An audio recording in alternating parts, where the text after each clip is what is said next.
প্রেমিক তুই বন্ধু রে।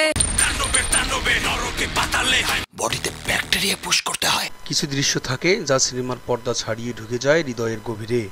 এমনই একটি দৃশ্য ছিল তাণ্ডব সিনেমায়, যা দেখে চোখের জল এনেছেন হাজারো দর্শক। গল্পে টুইস্ট লাগবে না, পাবলিক বোর হয়ে যাবে। আজ আমরা ফিরে দেখব সেই অবিস্মরণীয় মুহূর্ত, যা শুধু অভিনয় নয়, এক বিশুদ্ধ আবেগের বহিঃপ্রকাশ। খাল বিল সমুদ্র এক হয়ে গেছে তাণ্ডবে। ঘরের নিস্তব্ধতা ছিঁড়ে একমাত্র শব্দ, বাবার কাঁদো কাঁদো গলা, যখন তিনি বুঝতে পারছেন তার সন্তান আর নেই। এই মুহূর্তে যেন পর্দার ভেতর আর বাইরে কোনো সীমারেখা ছিল না।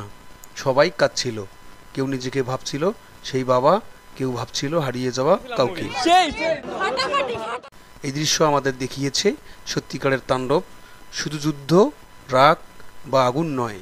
এক পিতা যখন হারিয়ে ফেলে তার সন্তানকে, তখন যে নিঃশব্দ কান্না বয়ে চলে, সেটাই আসল তাণ্ডব।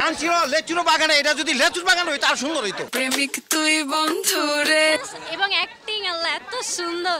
সিনেমার এই দৃশ্য আমাদের মনে করিয়ে দেয় কষ্ট, ভালোবাসা আর বেদনা। এত সুন্দর মুভি হয়েছে কি বলবো। সবকিছুর প্রকাশ সম্ভব একটি পর্দার মধ্যেই, কিন্তু তার প্রভাব থাকে আজীবন। তাণ্ডব সিনেমার এই মুহূর্ত শুধু সিনেমার অংশ নয়, এটা আমাদের অনুভবের একটি প্রতিচ্ছবি। এরকম আপডেট পেতে চ্যানেলটি সাবস্ক্রাইব করে রাখুন। ধন্যবাদ। প্রেমিক তুই বন্ধু